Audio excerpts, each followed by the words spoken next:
Welcome to everyone tonight, and I'd like to make a particular welcome to Brother Colin Barnes from Sacred Heart College, and any other friends and members of Sacred Heart. Would be most pleased to have them here. Tonight the main reason why we've come along is to hear two very prominent South Australian historians to give us a talk on Sacred Heart College. They are Peter Donovan and Bernard O'Neill. Peter is the managing partner of Donovan and Associates, history and historic preservation consultants.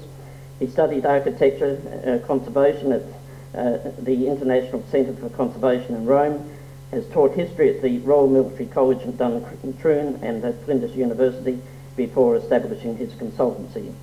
He's written many research reports and heritage surveys, as well as 25 books, ranging from urban and regional histories to histories of corporations and organisations. Bernard O'Neill is widely experienced as a researcher, consultant, historian and editor. He has been involved in many publications and research projects. He's currently visiting research fellow in history at the University of Adelaide. Talk tonight is entitled Chalk and Cheese, Sacred Heart College, 1897-1997.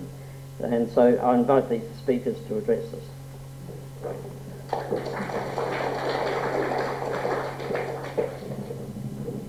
Well, thank you, Morris.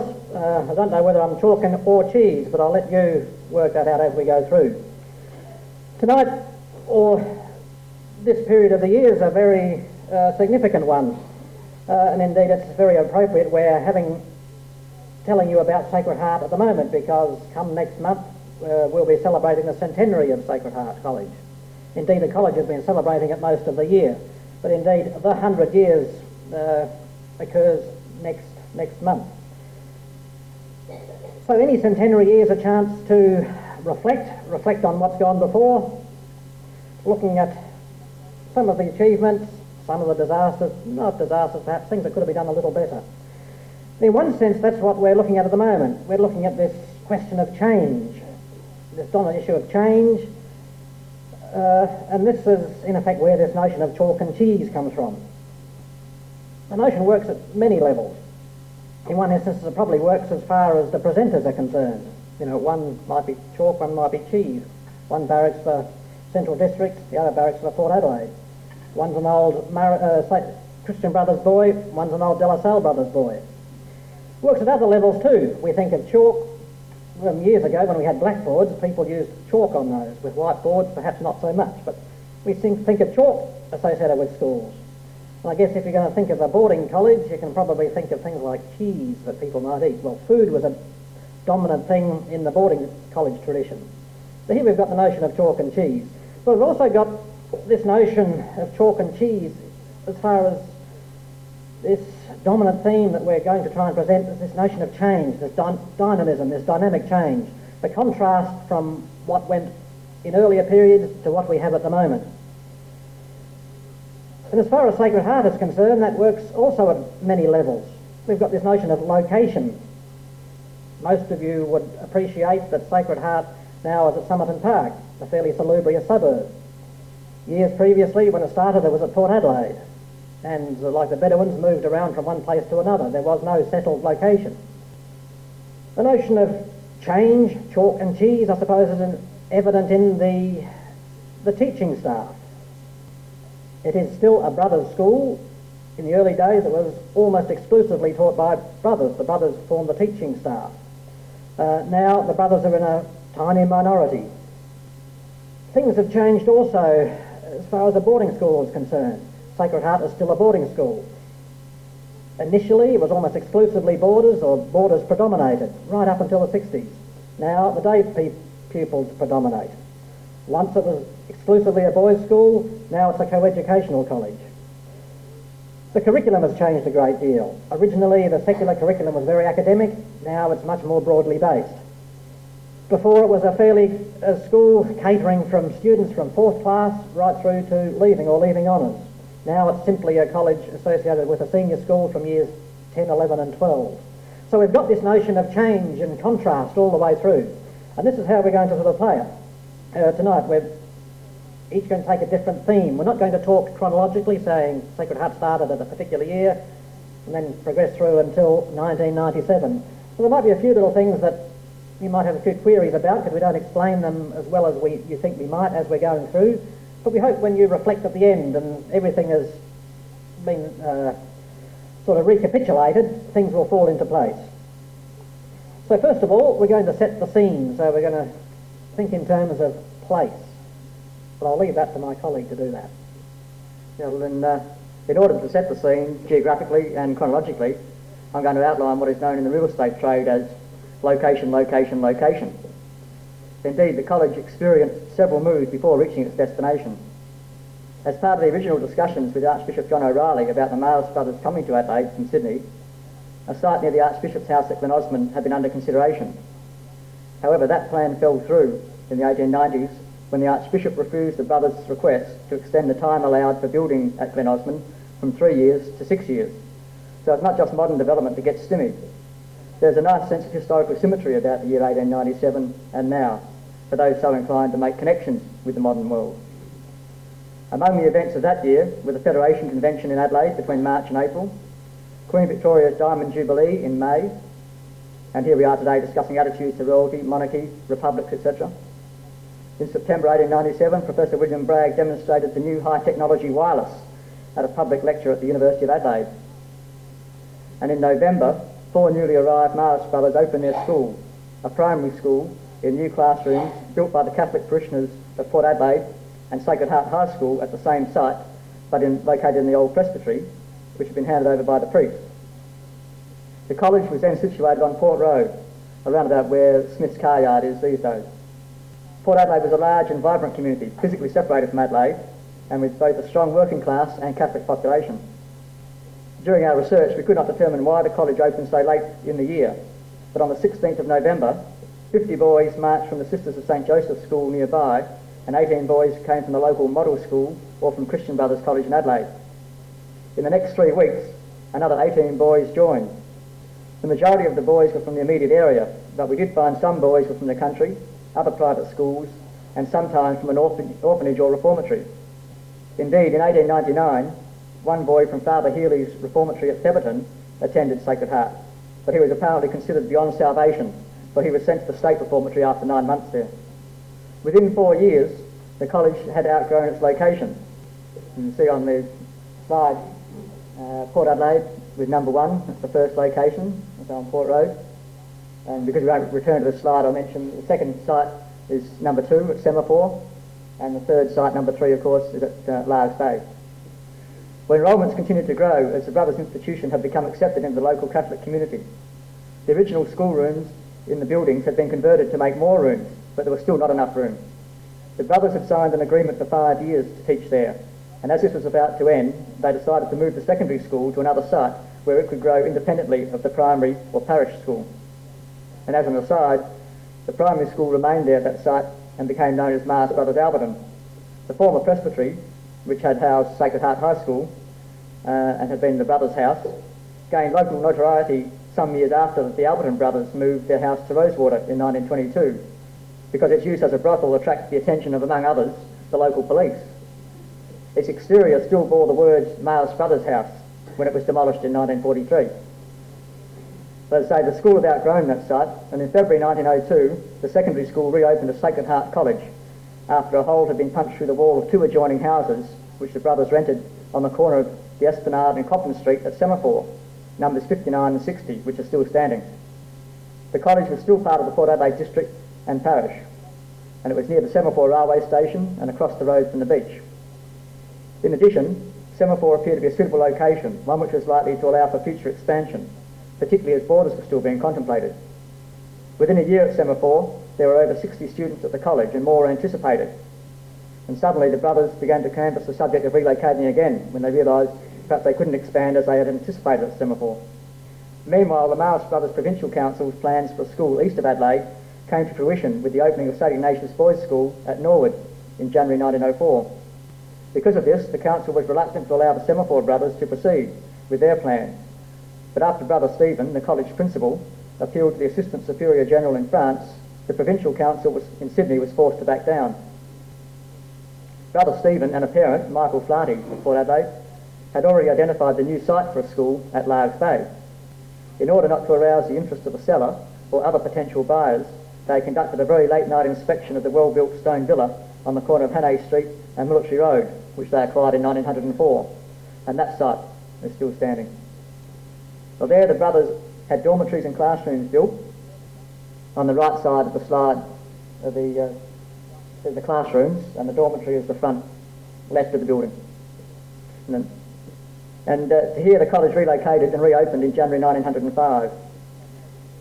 The college stressed the advantages of being out of Adelaide and near the beach with its, quote, pure air and daily swims during summer. While college life began to develop, and we'll hear more of that soon, the ongoing problems of the debts of the school and fundraising to pay off buildings and building extensions continued also. By 1912 it had become apparent that the college was again outgrowing its facilities, and the brothers began to look for another site, preferably one with a grand edifice. An inspection was made of Kingston Park at Merino in mid-1912, but this was considered too far from Adelaide. However, en route to inspect Kingston Park, the two brothers, a priest and the priest's brother, had passed Paringa Hall at Somerton.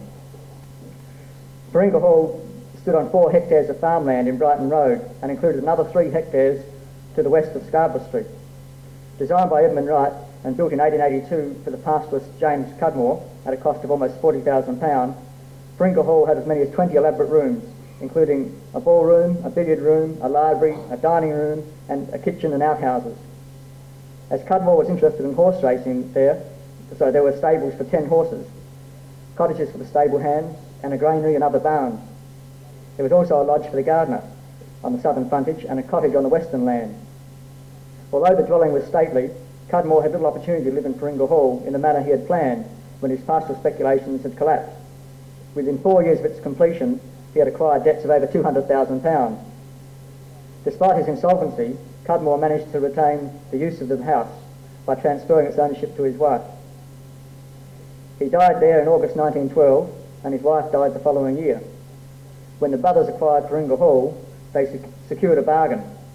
They paid less than £8,000 for the property. All of the classrooms and the 3 dormitories for the boarders were in the home. The old billiard room became the boarders' study, and they had a ready-made library when the brothers acquired Cudmore's library and bookcases.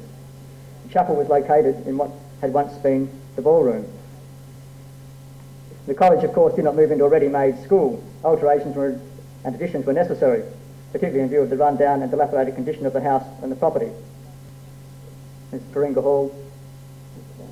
The statue of the horse out in the front lawn, and Brighton Road is the right side of the slide.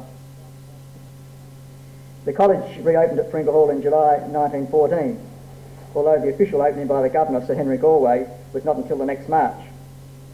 Subsequent changes to the precinct will be alluded to as we continue our description of aspects of college life. I'll hand over to Peter now to continue that. But in concluding the section, I'll just mention a little point about acquiring Paringa Hall and whether it's a peculiarly South Australian tradition that we recycle homes of noted people as schools. We've got Loretto being Cedars of Sir Edwin Smith, Ross Reed's house is Ross Trevor, Scotch College has the Bar Smith house, and Seymour has that of the Fowler family. And perhaps other people in the audience could suggest other possibilities too. But now it's over to Peter. So fundamental to the history of Sacred Heart is the fact that it was a brothers' school.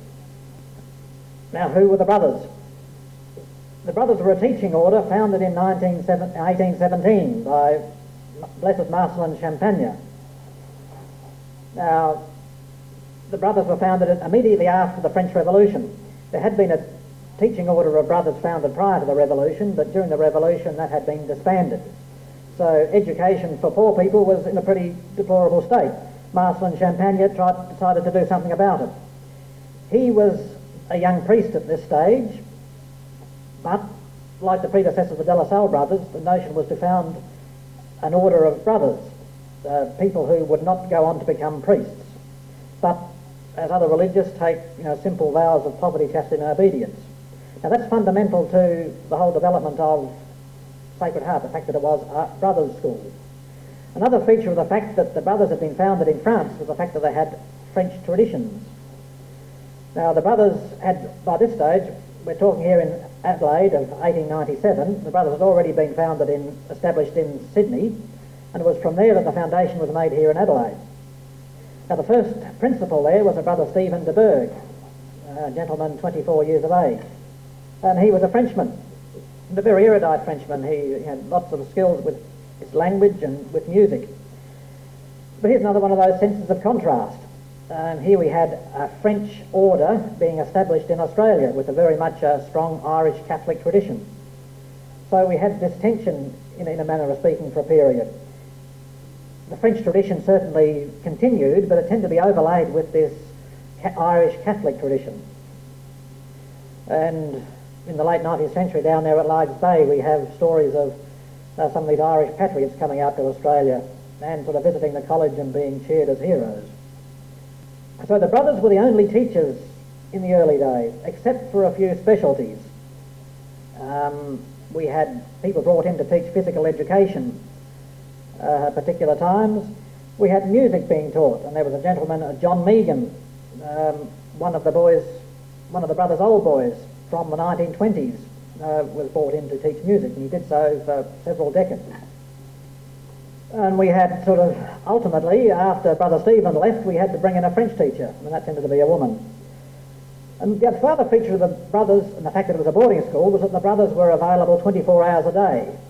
So one thing, they had a big impression upon students, because they were about the college 24 hours a day. They lived with the boys. For all that, they had a bias for learning. Most of the Brothers presumably had little training. They might have trained originally basically in an apprenticeship situation. Young boys were attracted to the Brothers. They did a novitiate, and then they started teaching, got a few skills, but then basically learned on the job. But they had this bias for learning, and many of them went on to undertake university studies. But they had to do this in their own time. At this stage, of course, because Brothers were the main teachers, they were all provided the subject masters for whatever subject was being taught. They were also, the coaches in the various football teams. So again, the Brothers predominate in many of these early photographs. Very much a male and a Brothers school.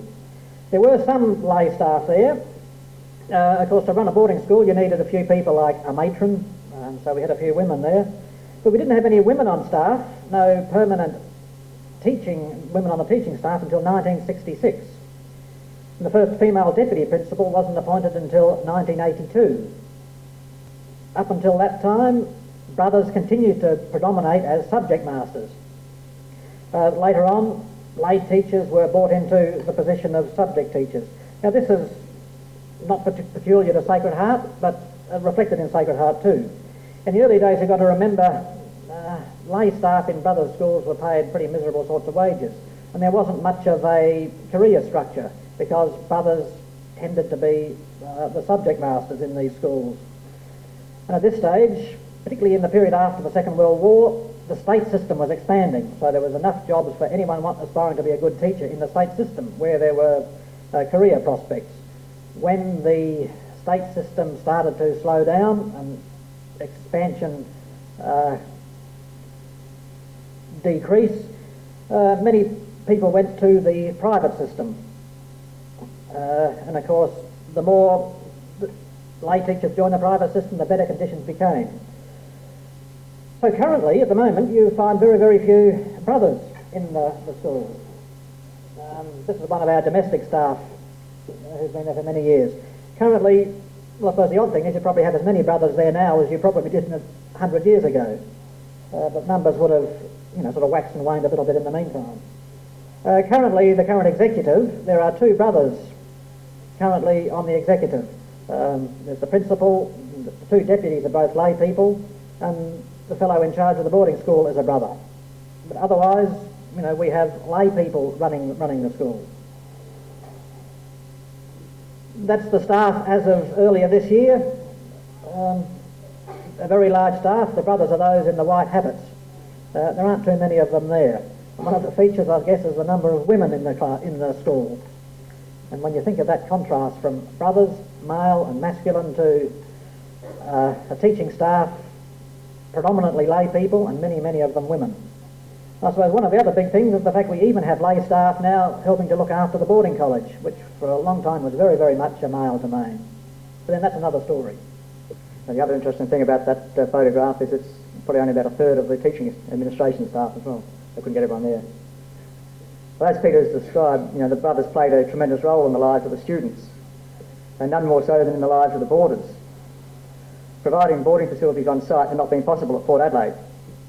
But at Semaphore from 1902, the brothers did arrange for boys, especially those from the country, to board at private residences near the school.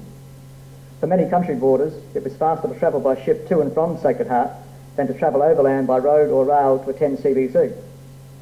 The dormitories built at Largs Bay brought the boarders into residence and under the direct 24-hour supervision of the brothers for the first time. In 1906 there were 30 boarders, and in 1907, 2 years after opening at Largs Bay, the dormitories and refectory had to be expanded as more boarders came. The boarding component of the college expanded greatly after the move to Paringa Hall. There were 33 boarders in 1914 at the time of the transfer from Largs Bay to Paringa Hall.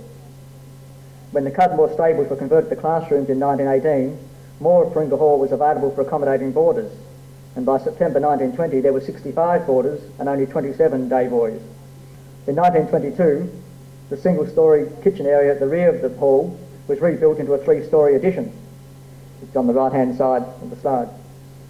The upper floor had blinds but no windows and was suitable for 50 to 60 senior boys to sleep there, and the first floor, being enclosed but well ventilated, was for junior boys.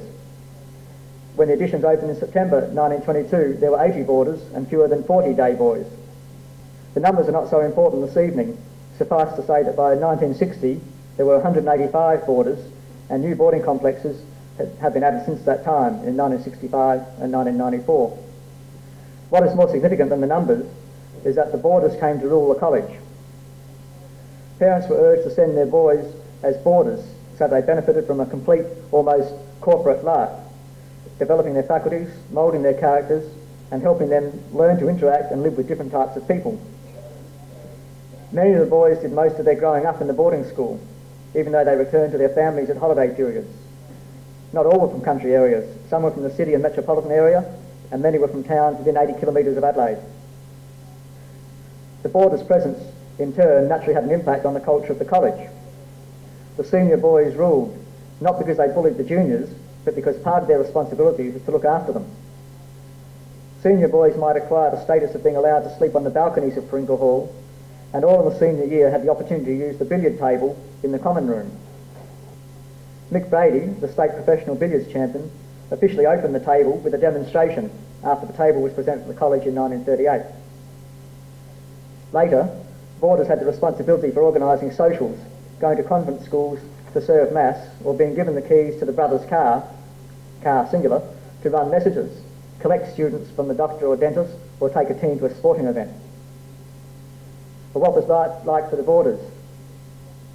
Perhaps the most prominent feature of life at Sacred Heart was the ordered existence, with the boys' day structured from the moment of waking to lights out after bed in the evening. Except on Monday, when they were able to sleep in after their weekend exertions, they rose each day at about 7 o'clock to attend Mass in the chapel. They were awoken by the sound of one of the brothers clapping his hands, and those who were slow had the blankets pulled off from them. If this did not succeed, the brother would pull the blankets off the bed one at a time, which meant the boy had to spend additional time remaking the bed, an imposition generally sufficient to entice the most lethargic out of bed. After Mass, the boys studied until breakfast, and after breakfast they prepared for school. After school, they would play sport until 5, when they would shower, study from 5:30 until tea at 6, and then study in the classrooms until bedtime, the actual time of bed depending on the seniority of the boys. They were not permitted back into the dormitories during the day. There were set procedures for everything. Soiled laundry was gathered up, put in a laundry bag, and dropped down the centre of the stairwell, and a barber attended regularly to cut boys' hair, and doctors came when they were called. Boarders with or without the rural background were put to good use during World War II, when the shortage of domestic staff meant that the boys had to help with milking, gardening, cleaning the college grounds, washing dishes, sweeping floors and other domestic type of chores. In the post-war period, country students were required to attend a carpentry class. Another pastime had been the radio club, and in 1947 weekly film screenings on Saturday nights began. As well as Mass, Sunday saw the principal's weekly wail when he reviewed the past and forthcoming week. Sport, of course, was still a great outlet for many, accentuated in the 1950s when school sport was made compulsory for boarders. Boarders could not keep sums of money on hand, and pocket money given by parents was distributed by the principal. The boys could not leave the college without permission and were supervised when going to sport or the beach. There's the boat shed down on Somerton Beach at the end of White Street. Of course, they could not be supervised the whole time, and some took or created opportunities to flout the regulations, such as no smoking. But none could escape the writing of their weekly letter on Sundays to their parents. After the war, the ratio of day boys to boarders gradually changed, but as they became outnumbered by the day boys, the boarders knew that Sacred Heart was still their place because they lived there. The day boys were initially weak in leadership, while the spirit of the boarders was reinforced by strong family associations and traditions as sons followed fathers, uncles and brothers to the college. And beginning in 1948, several boarders arrived from overseas, notably Hong Kong, although Sacred Heart attracted significantly fewer students from migrant families arriving in South Australia after the war. Most of those migrants lived in other areas.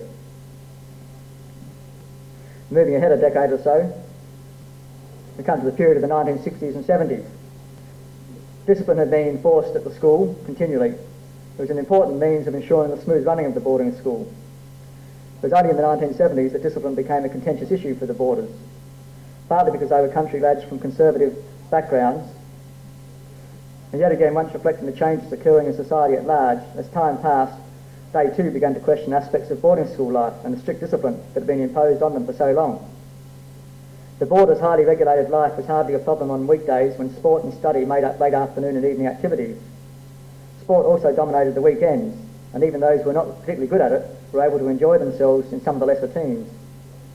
Towards senior boarders there was a much more relaxed attitude, as they were now permitted to have regular nights out with friends. During the 1960s and 70s, there were the usual problems associated with teenage males: stealing, bad language, smoking, perhaps drinking, and from time to time absconding. And it was in the early 1970s that the brothers were confronted with their first case of illegal drug possession.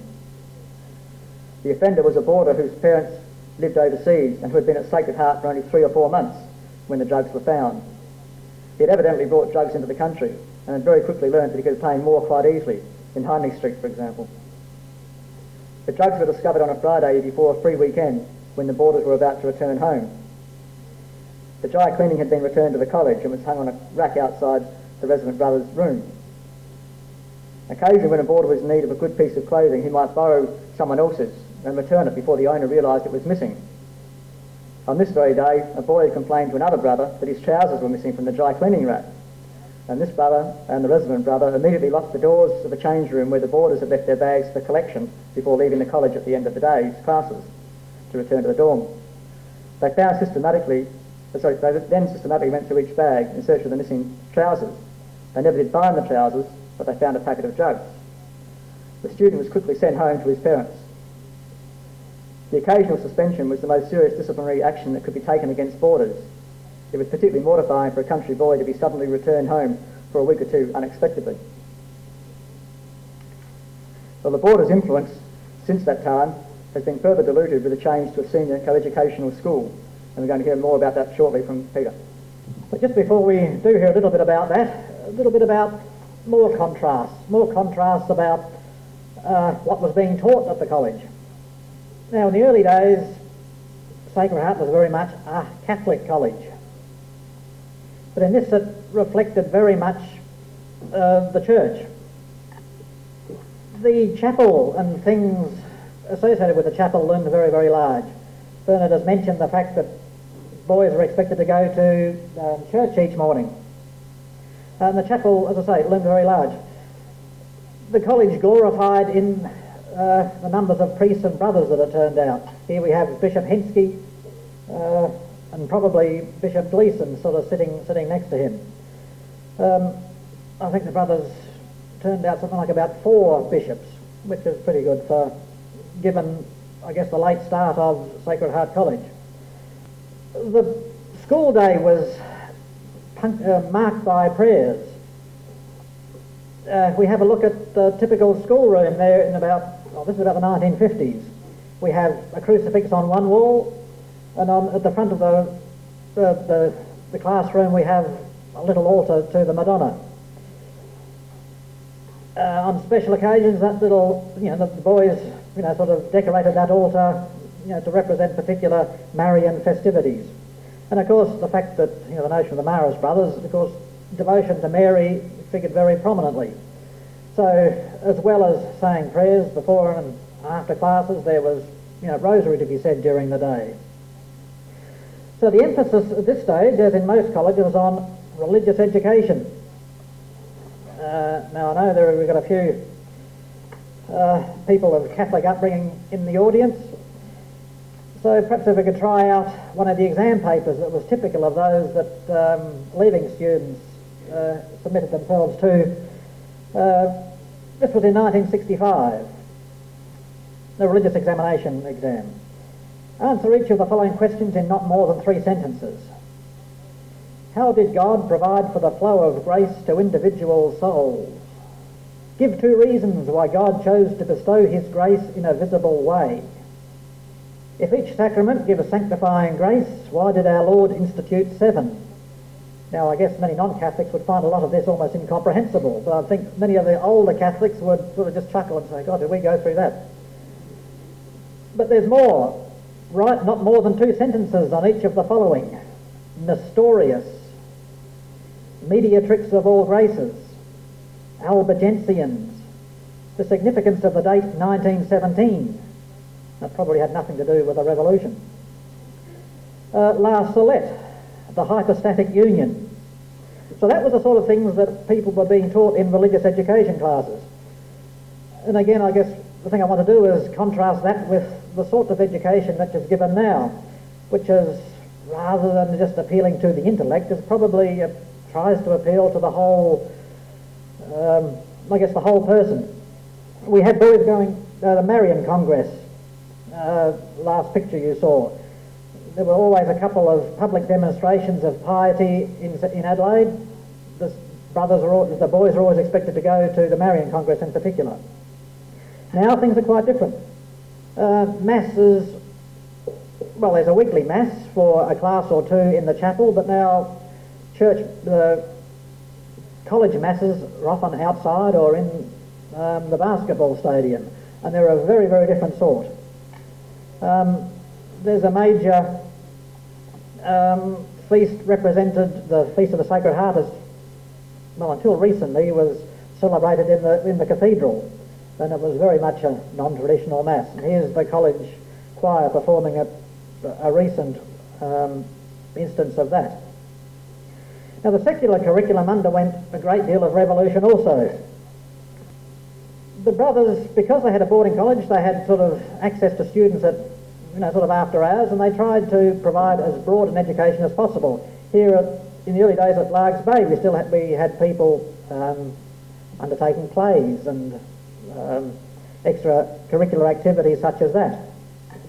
When they moved to Paringa Hall, the conditions were pretty primitive, but perhaps not more so than in many other places at this stage. These were the original classrooms taken between Paringa Hall and Brighton Road. Originally the stables, the Cudmore stables, but renovated after the brothers went. They provided admirable classrooms. These were the science rooms. Other classes were held in Paringa Hall. There's a science room in Paringa Hall. We had woodwork being undertaken in Paringa Hall. A lot of the education in the early days, as I say, was very, very academic, and the brothers gloried, in the number of past students that went on to become lawyers and professional people. They also tried to provide a broad education, and here's a photograph of one of the socials. Various ladies from convent schools around the place were invited to Sacred Heart, or vice versa, to help provide a few of the social skills. Later on we had a library. This was one of Brother Columbanus's major achievements, to try and have this built. built on the strength of a promise from one of the governments. The change of government reneged on the promise until he was embarrassed by David Nichols featuring something in the bulletin at that stage. Ultimately, the brothers got the money to complete the library. Again, very, very traditional. This is an exam is being undertaken in the Champagne Hall. But all that has changed. Probably not completely due to the brothers, but with the whole development of curricular studies, curricula has been broadened out. The manner of teaching is a little different.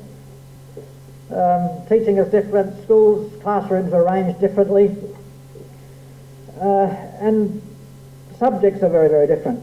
Now, in the 70s, the brothers sought to provide education more fitting to the students. So I think it was Brother Terence brought in education for transition students, those people who weren't going on to become professionals and academics. It wasn't quite a success because these people were given a chance to go out and have work experience, opportunity to go out and look for jobs during school time, so they came to school dressed in other than their school uniforms. So there tended to be this demarcation and this class stratification. But subsequently, particularly when we had girls coming to the school, a whole host of different, broader range of subjects was offered, and particularly with the whole development of the SACE, the South Australian Certificate of Education. So there's a far broader range of subjects are now taught at the college. Excellence is still taught, but in a different sense. Education is now for the whole person rather than necessarily just for the intellect as it used to be. But while lots of things have changed, some things haven't changed a great deal. And one of those is the emphasis is on sport. But again, that's another story. Well, one of the features of the first 80 years or so of Sacred Heart has been the masculinity. Before I talk about sport, we're just going to show a very masculine scene, the Cadet Corps in about 1914. And of course, those of you who were paying close attention before, the school moved to Fringa Hall in July 1914, which was only a month or so before the outbreak of World War I. And the next slide is the cadets in about 1960, or in the mid-60s, parading at Fringa Hall. And the cadets continued until about 1975, having funding for cadets and so on having been abolished by the Whitlam government in 72. We could spend a lot of time developing that theme, and the role of the cadets, or the old boys, I should say, in wartime, the impact of war anyway upon the school. But that is another story. So a little bit about the sporting side. The sport is a very integral part of the college life. Now, I mentioned earlier the sense of historical symmetry, and a good number of you will recall last year's controversy about the so-called centenary of the Australian Football League. In fact, it was in 1897 that the Victorian Football League broke away from the Victorian Football Association, the same year the college was founded. It's only in the last decade that we have moved towards an Australian Football League. And in 1897, Port Adelaide defeated South Adelaide to win the football premiership. Though fortunately 100 years later, Norwood prevented them from replicating the result. So you can guess who wrote the report. Sport was not so important, however, at Sacred Heart in the early years, particularly at Port Adelaide and Semaphore, because the locations were too small. They were essentially cramped houses and buildings with little playground around them. The sporting events tend to be days out, such as picnics, sports days, and trips to Belair National Park, or fundraising events in the area run by the parish, during which there might be some sporting events for the boys to participate in. Semaphore, of course, had a beach, and swimming and cricket were popular there. While they couldn't play in the housing precinct, they could at least play cricket out on the sand. Large Bay had a beach nearby where they could swim daily, and sporting facilities were across Military Road, and as well there was a larger school ground, a larger area around the house. Now the boys were able to develop and hone their skills, particularly at cricket and Australian rules, though one priest early on donated a set of boxing gloves. At first the college played against other schools, literary societies, boys' clubs, and the past students of the college and other schools. Later the schools' competitions became more organised. The college's first football team was formed in 1906, and by the end of their second year were winning games regularly, necessitating a step up the grades. Gradually the football team would come to be regarded as a formidable opponent, but this was a much later development when the number and size of the students available for making up the teams increased. And that's only about 1923 football team. Success came sooner and seemed to be easier for the cricket team. Following on from the earlier fundraising and picnic type sports days, athletics became an integral part of the cottage life, helped at Largs Bay by the ready access to the reserve across the road. The move to Paringa Hall continued to highlight the importance of sport. As soon as the college had relocated there, 2 asphalt cricket pitches, later converted to turf, were laid on the western side of the property.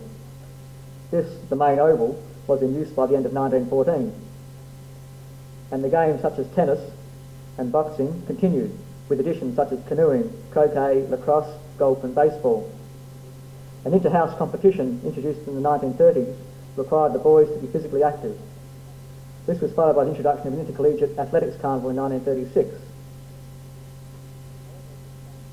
However, at this stage, much of the college's sporting success and prowess was due to the boarders, for unless a day boy lived near the college, he did not have the same opportunities to play and train. I mentioned baseball and golf. They were 2 of the innovative sporting developments. Introduced in 1927, the baseballers quickly became the college's new sporting heroes. The college played in 6 grand finals between 1928, their first year in the South Australian Baseball League B-grade competition, and 1933. And in those 6 years they won 4 premierships. Until the 1950s, baseball was the most publicised of all the college sports. And interestingly, in that picture of 3 of the schoolboy representatives from the state team, the 2 boys on the right and left side were 2 of the boys from Hong Kong. Jeff Manning, who many of you know through his regular features in the Society's newsletter, can attest to the tremendous popularity of baseball in this period. After completing his schooling in Mount Gambier, Jeff came to live in Adelaide and was boarding near the college, where he recalls attending a game or 2 and seeing crowds of over 1,000 people watching baseball on Sundays. There's a picture in the 1960s of rowing, or the rowing show, 38. Golf in the 1940s, playing golf sometimes around the property, usually on a golf course. 1989, we've jumped a bit in modern sport, surfing. There's the brother, the coach of the football team. People who know a bit of football history will recognise the person on our left of the slide. It's Phil Gallagher from Norwood. We weren't going to identify too many individuals tonight, but in recognition of Norwood's premiership this year, it's only fair enough that they get another mention. And apparently some mob called the Crows won a premiership. Matthew Liptak, again on the left of the photograph of the side, when he was presented with the club champion jacket last year. Matthew Liptak's an old boy, along with various people like Simon Tregenza and lots of South Australian League footballers and so on. The masculinity traditionally associated with the sporting field, and so, as I was saying earlier, an important theme in the college's first 80 years, has been modified over the past 2 decades. Many top sportsmen and now sportswomen have been associated with the college across a range of sports. It is interesting to note the variety of sports that have been available, in some cases now with both boys and girls teams. I'll just list them very quickly. Aerobics, athletics, badminton, baseball, billiards, boxing, basketball, cricket, croquet, Australian rules, golf, gymnastics, handball, hockey, judo, jiu-jitsu, netball, rowing, rugby union, sailing, soccer, softball, squash, surfing, swimming, tennis, touch football, triathlon and volleyball. And there are probably quite a few others that I've overlooked, so this continues to go. And that's a little bit about the sporting culture of the college. So not unlike other schools, of course, where sport plays a very big part in the college life. But certainly while the boarders were there, it was a great thing for the college. I'll hand over to Peter. Rather than this notion of continuity, I want to emphasise this notion of change once again. And I guess one of the most significant changes, certainly one of those that's had the most impact on many of the people associated with the Sacred Heart, has been the introduction of girls. Sacred Heart was founded as a boys' school, and it was exclusively a boys' school up until the 1970s. This gave the school its particular culture. Bernard has just been speaking about this masculinity culture associated with sport, and it was embodied in the boarders, it was embodied in the brothers. But this situation changed in 1977 There's again a whole host of reasons for that.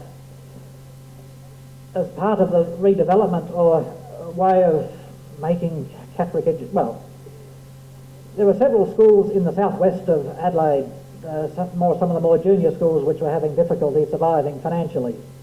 So as an experiment, the idea was to group 13 of these particular colleges into one system. And they would be 3 tiers. There would be junior primary schools, primarily parish schools, from which students would move into a lesser number of middle schools from years 6 to 9, and there would be 2 senior schools, Sacred Heart College and Cabra College. This was the theory. The Archbishop created a commission in June 1974 to look at the implications of that and means to gather any support or otherwise for this and look at the manner in which this might be implemented. In one sense, the introduction of the girls was only one of the features and it just happened to coincide with this notion of the development or the changing of Sacred Heart from a school from year 4 to year 12, from 1 to 10, 11 and 12. So we had this conjunction of a couple of major initiatives.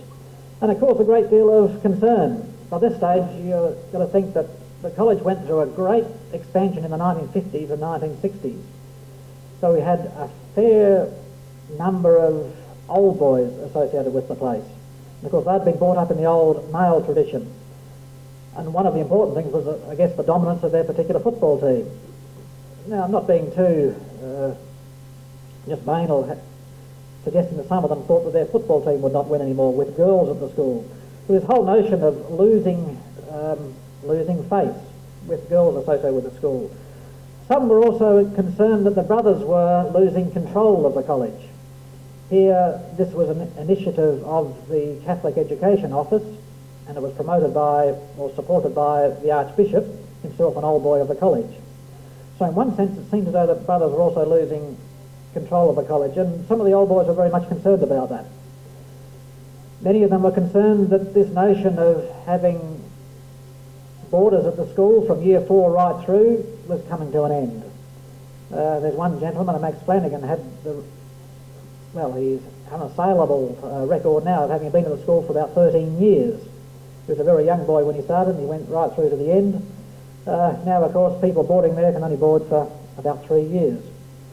So this is another part of the culture that was under attack, this notion of the boarding tradition at the college. And of course, the notion of girls. There's a quote in this book about presumably an enlightened young fellow of the 1970s bemoaning the fact that girls were coming to the college. The first girls, the Southwest Region scheme was not implemented until 1978, but the first girls started there in 1977. A group of girls from Marymount College, a little bit to the south. Now, numerous accommodations had to be made for them. There had to be physical changes, they had their own separate toilets, there had to be shields put on balustrading. There had to be changes to curriculum. There were secretarial studies and a few other, I guess, traditionally women's studies. And of course there were changes to sport. We had introduction to things like netball. Now the brothers thought they were doing a good thing with all this, but generally, in hindsight, the changes were very, very slow. But the changes were made, and despite the Jeremiahs, the changes were ultimately accommodated. It seems strange to be talking about these as very, very significant now, because it's it's now 20 years since the first girls were at the school, and yet people are still talking about it as though it was only a few years ago. So many of the opponents of change have grown to accept it, even some of those who were vociferously opposed to the notion of girls have sent their own daughters to the college and have been delighted to be able to do so. And the introduction of girls has had a major impact upon the culture of the school. The school kept on winning its football, but perhaps observers suggested it's not quite as boorish as it used to be. The masculinity is not perhaps as dominant as it once was. And of course this is also reflected in the diminution in the number of boarders. Whereas once we might have had something like, say, 150 boarders in a school of 300 or 400, Now we might have something like 80 boarders in a school of about 800, many of whom are girls. So we've had an immense change in the culture of Sacred Heart College. But some things never change. We still have this bias for excellence, even though now you've got girls and boys sharing the excellence. This is just a photograph of merit certificate students receiving their awards at one of these ceremonies at Government House. Now those students who get the maximum number of points in a particular subject. So we still have this bias for excellence at Sacred Heart. Now that's only a very, very brief skim through. We haven't talked about many of the people that we've featured in here. There's a lot more that can be said. Now, since Port Adelaide didn't get up this year, I'm letting Bernie have the last word, which is unusual. An open floor, I might go for a while. So Sacred Heart in its centennial year is very different from the school of only a quarter of a century earlier. And although change has been constant since its foundation at Port Adelaide in 1897, at first in its locations, as we described, and then its physical structures, that pace of change, that sense of change, has accelerated in the years after the college joined the South West Region scheme that Peter mentioned. The introduction of girls into the college community was a radical departure from tradition, as was the development of the college into a school for senior students. The type of education provided at the college also differed from that which had been traditionally taught. The limited offering of academic subjects, designed largely to prepare students for the professions or a good position in the public service, gave way to a broad-based curriculum with the object of providing students with a wide range of career choices. One of the subjects we didn't talk about tonight were the jobs that people went off into in the professions as lawyers and ultimately judges, joining the religious professions, becoming publicans. Similarly, the Catholic education has changed. For a long time there was an emphasis on formal religious knowledge, as the example Peter quoted shows, and also on rituals which encouraged the students a strong sense of Catholic identity. The current emphasis appears to be more on a broadly based Christian education that encourages the development of a personal faith and largely avoids the separatism of the past. We no longer have the situation of Protestant boys throwing rocks at Catholic boys. They always start at first. Many believe the change at Sacred Heart to have been almost total, yet the revolution was not as dramatic as its opponents had feared. For the most part, the changes were simply a reaction to changes taking place in the wider Australian and world communities. The 1905 curriculum review at the college indicated 20 years after the introduction of girls, however, that Sacred Heart remained very much a boys' school with girls in attendance. It's a bit awkward to predict the future as historians, but perhaps that will change. One of the changes coming up will be next year, 1998, when, for the first time, girls will become boarders at the school. It's difficult to predict what might occur beyond the centenary year, but if the past is any guide, change will continue to characterise Sacred Heart as it responds to the demands of an increasingly complex society, taking guidance from its past, but not being trapped within it. And for the foreseeable future, schools in the South West region, for example, will retain their independence. It may be that Sacred Heart will come to dominate even more within the region. It may even be that Sacred Heart may not remain a Marist Brothers school, but the implications are that the Marist tradition will continue. That is the challenge for the school and the school community, and time will tell.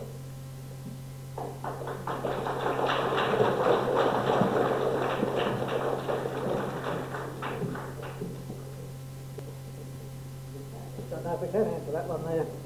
No, I think it was primarily an economy measure in the first instance, and yes, they are enclosed at the moment.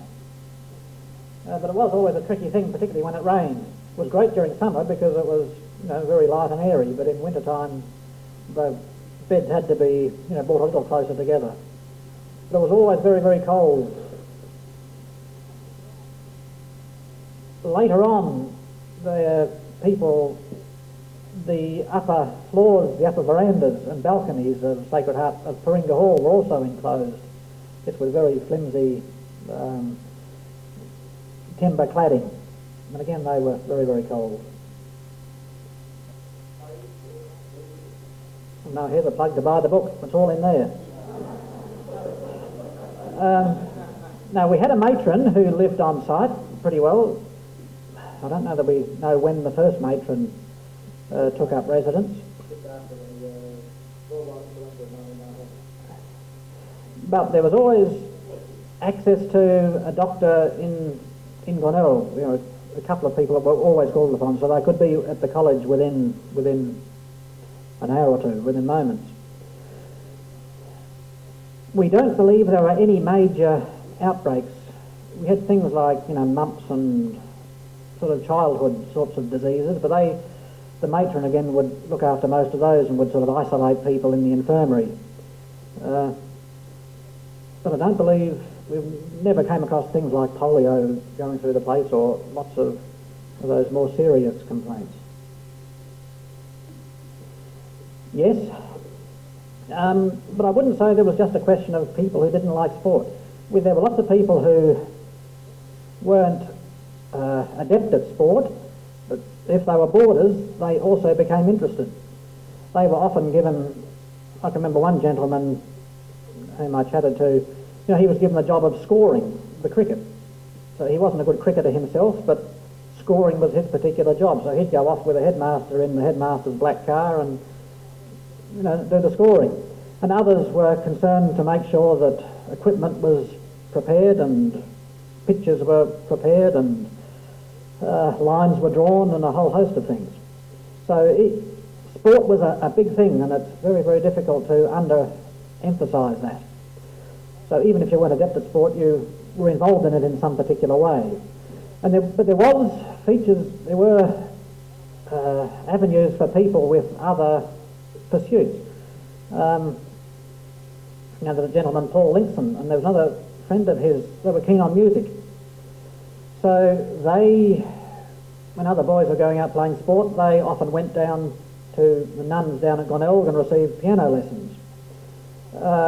When there was a concert in town, as long as they promised to get their homework done, they could go to the head and he would give them authorisation to go into the musical concert in town. Stigwood was one of the gentlemen from, Robert Stigwood was an old boy of Sacred Heart. This is where he got all his training about organising shows and running shows, because there were concerts would regularly be organised. Stigwood was one of those who would do that. We had these other sorts of clubs.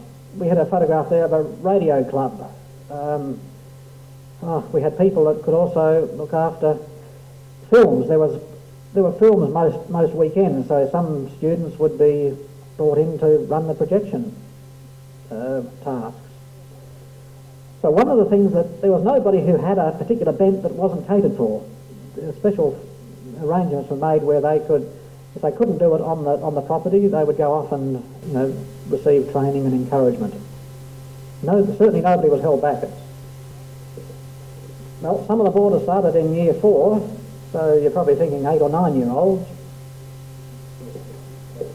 Anyway, in some instances this was for whole families. I think at one stage, for one period, there were probably about 5 or 6 boys from one family spread through the college as boarders. So while it might have been difficult for the first one, by the time the last one came along, the rest of the family was there anyway. And by the time they finished, well, they're probably 16 or 17, I guess. Yep, that is so. You know, I don't think we mentioned the concept of Vatican Council II, but, you know, that's the critical thing there in, you know, 1966. But that's one of the changes at the college. And I guess this is one of the reasons why, you know, we've got this predominance of lay people. There haven't been the vocations to the religious life either, so there are less numbers of brothers about. So I said we've had 4 bishops out of Sacred Heart. Whether we have any more, I guess, is pretty much a moot point at the moment. Well, thank you very much.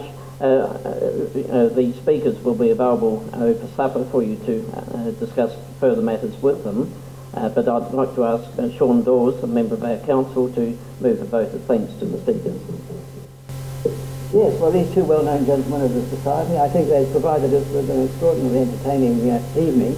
I think the social history of Adelaide and its institutions is a field full of endeavour, and I think I like the toing and froing and the different ways of presenting the information. I think that was an innovation which perhaps we might encouraged. I think we've still got to get the lighting organised a little bit better, but I think it's a round of applause for Bernie and for Peter for a wonderful presentation.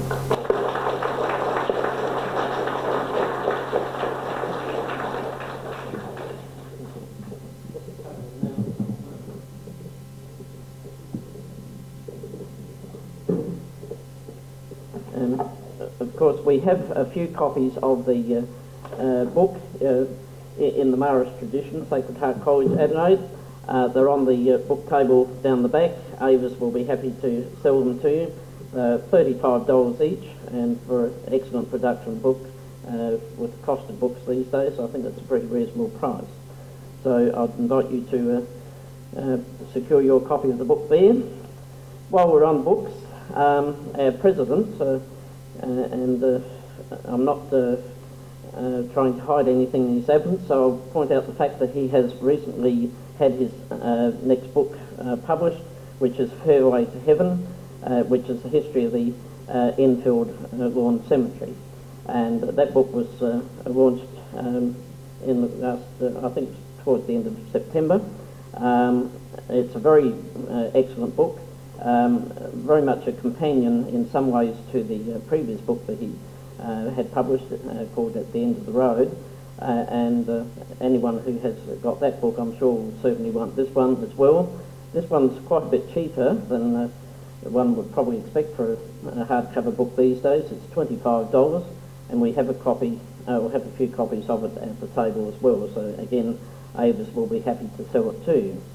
Now, while we're on selling books, this was a series of papers given at the history conference of the Federation held in Adelaide in 1994, I think it was, and we have reduced the price of this one, so Avis has some copies there for you. If you haven't got the book as yet, I'd strongly urge you to do so. The paper's full of interest, and the price has been reduced back to $10. So please obtain a copy of that as well. Now, there's a couple of other announcements which are important. On Sunday, we have our next historic walk, and the details were in your newsletter, but I will refer you to them. The walk is at Mitcham, and we meet at 1 o'clock at the Apocryphy, which is at 21 Albert Street, Mitcham. Please, when you come along, do bring a pair of good walking shoes and comfortable walking shoes, because there will be a bit of walking involved, which will take about 1.5 hours in total, I believe. If you're coming earlier and like to bring your lunch, we're not going for a lunch break as such, but if you want to bring lunch, there will be opportunity to stop and have a cup of tea and light lunch in the park or something like that if you like. But the tour starts at 21 Albert Street, Mitcham. An Apocryphy is the Apocryphy, I should say. It was a pharmacy, and that's the Pharmaceutical Museum, which will be of interest. I think we spend about an hour there looking at that, and we'll move on, and depends on which path you follow, but there's a limestone quarry, remnants of early settlers' houses, an almond nursery and so on. And I would ask you to make sure that you also let Avis Huckle, our treasurer, know that you're coming. The cost for the day is $10, so please make sure you get to that interesting day on time on Sunday. Now, the next meeting will of course be in a month's time. Margaret Kleinig, a postgraduate student in history at Flinders University, will be talking about the government-assisted female immigrants coming to South Australia between 1873 and 1939. And I'm sure it's going to be a very fascinating lecture she'll give. The talk is entitled "She Keeps the Silver in Excellent Order." So I think there'll be some fascinating insights to the way that these young ladies came to Australia and established themselves in our society. So those are the announcements I have to make. Are there any other announcements any other member would like to draw members' attention to? Any other activities? Yes, Pat? Yes, the ultimate. Right. Right, well, we have our supper as usual, and we'd invite everybody to stay back and participate in supper. There is a donation bowl that you, if you wish, can put a small donation towards the cost of the supper in that bowl. And as Pat has indicated, we would like you to wash your cups and saucers afterwards. Sink is around to the left as we look down the hall. So please do wash your cup afterwards. That will make life a lot easier for the hard-working ladies who provide the supper for us. So thanks very much indeed for your attendance tonight. I hope you've enjoyed it. I'm sure you all have. And I would ask you to come along again next month and listen to another fascinating talk from Margaret Climbing. So thanks very much.